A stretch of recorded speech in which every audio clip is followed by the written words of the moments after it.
Hello dear student, third year statistics. पिछले video में हमने बात की थी का स्क्वायर टेस्ट की और उसकी एक प्रॉब्लम भी सॉल्व की। नेक्स्ट आता है T test. The large sample theory is based on the following asymptotic property of the sampling distribution of any statistic. The sampling distribution of any statistic in the standardized form is normal 0, 1. Asymptotically, that is as n tends to infinity. n tends to infinity का मतलब हुआ for large sample. तो अभी हम बात कर रहे हैं लार्ज सैंपल की। फॉर एग्जांपल जो हम पढ़ चुके हैं, z is equal to X bar minus expected value X bar upon standard error X bar is equal to X bar minus mu upon sigma by root N follows normal 0, 1 and z is equal to small p minus expected value small p upon standard error of p is equal to small p minus capital P upon root capital PQ upon n follows normal 0, 1 as n tends to infinity and so on. ये हम बात कर चुके हैं और दोनों फॉर्मूले भी हम पढ़ चुके हैं। ये लार्ज सैंपल के सेंस में हमने बात की थी। अब बात करते हैं, देखिएगा, if the sample size if the sample size n is small, then the distribution of these standardized statistics are far from normality and consequently normal test cannot be applied. यदि सैंपल साइज n स्मॉल हो, वो आगे जाके बात करेंगे, less than 30, then distribution of these statistics are not follow the normal distribution. Hence, to deal with small samples, new techniques and tests of significance have been developed, which is known as exact sample test. The exact means small sample theory was developed by W.S. Gossett and was later extended by Professor R.A. Fisher. Professor W.S. Gossett gave his statistic known as student T in the area of exact sample distribution and test.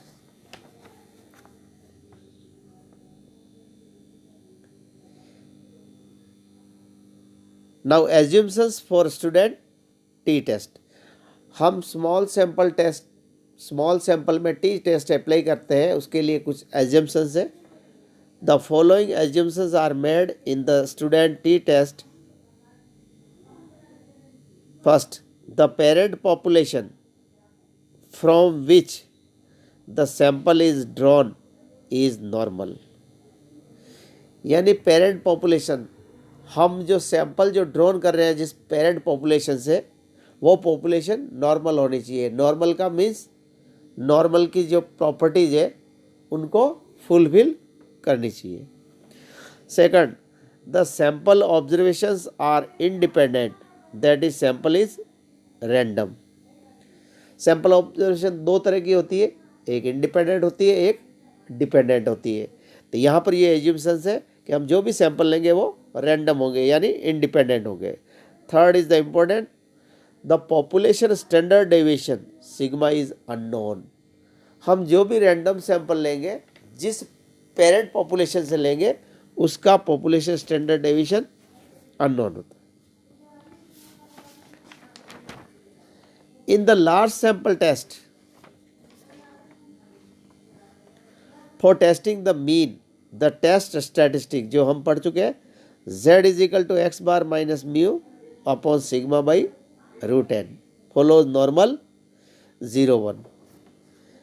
If the population variance is unknown, then for large sample its estimate provided by the sample variance small s square is used and normal test is applied, जो कि हमने last sample में single mean test में किया था कि population sigma unknown हो तो उसका जो एस्टिमेट्स है वो सैंपल वेरियंस होता है एस स्क्वायर। अब यहाँ देखिएगा, for small samples N unbiased estimate of population variance sigma square is given by s square is equal to 1 upon n minus 1 summation I1 to n xi minus x bar का whole square. Hence sigma square is replaced by capital S square for small samples. तो ये ध्यान रखेंगे, this is the difference between large sample and small sample. अभी तक हमने पढ़ा उसमें हमारा जो यूज आया था वो स्मॉल एस का आया था, और स्मॉल एस स्टैंडर्ड डेविएशन और उसका स्क्वायर सैंपल वेरिएंस। तो लार्ज सैंपल में पॉपुलेशन एचडी को हम रिप्लेस करते थे उसका एस्टिमेट सैंपल वेरिएंस से, और यहाँ पर जो पॉपुलेशन वेरिएंस सिग्मा स्क्वायर है उसका जो एस्टिमेट है वो कैपिटल एस स्क्वायर है, 1 upon n minus 1 summation I1 to n xi minus x bar का होल स्क्वायर। नेक्स्ट वीडियो में हम बात करेंगे टी टेस्ट की एप्लीकेशन के बारे में। तो मैं थोड़ा सा आपको हिंट देता हूँ कि क्या किस तरह की एप्लीकेशन है, प्रैक्टिकली कैसे यूज़ होता है। आपको ये मालूम होना चाहिए कि मार्केट में कोई भी मेडिसिन अगर लॉन्च होती है तो पहले वो टेस्ट से गुजरती है और टी टेस्ट को भी यूज़ किया जाता है।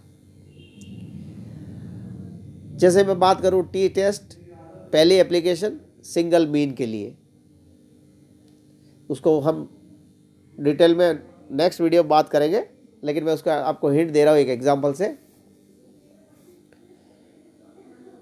जैसे टूथपेस्ट होता है, मान लो कोई कंपनी है, सिबा का, कोलगेट, कई सारे ब्रांड आ गए।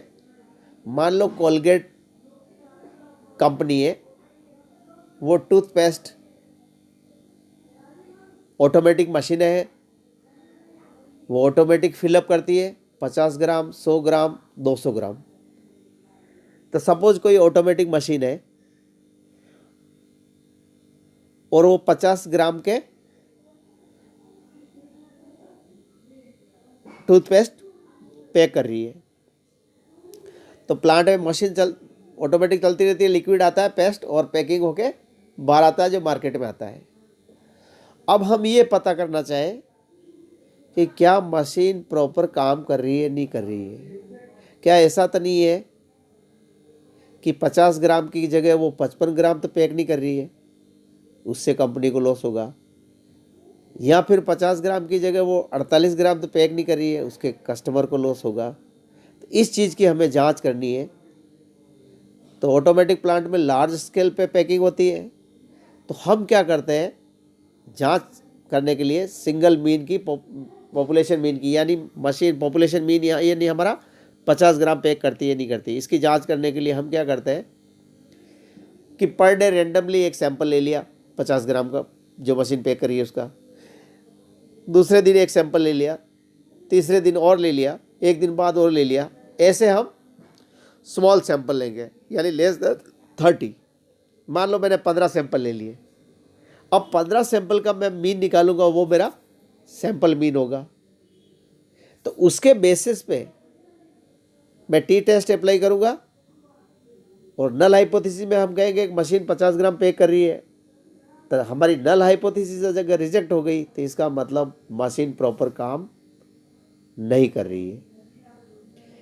तो कहने का मतलब टेस्टिंग ऑफ हाइपोथेसिस, 10 किलो चावल एक भगोने में हम पका रहे हैं, तो कुकर से पहले क्या करते थे, बहुत बड़े भगोने में चावल को पानी में उबालते थे, और कैसे पता लगाते थे कि वो पक गए। कुकर में सीटी से पता लग जाता है, बाकी उसमें कैसे पता लगाते थे, या तो चम्मच डालते हैं या लकड़ी से चावल में से उसके ऊपर जो चावल आ जाते थे, उन 1 या 2 चावल को देख के दबा के ये डिसीजन ले लेते कि वो चावल सब पक गए। तो उसी तरह से यहाँ पर भी हम टी टेस्ट में जो मशीन पैकेट पैक कर रही है, हम किसी दिन रेंडमली सेलेक्ट कर लेते हैं, उसके बाद उनका मीन निकाल लेते हैं, सैंपल मीन, उसके बेसिस पे हम हाइपोथेसिस टेस्ट करते हैं, टी कैलकुलेट निकालते हैं। वो हम नेक्स्ट वीडियो में बात करेंगे। आज के लिए इतना ही। Thank you.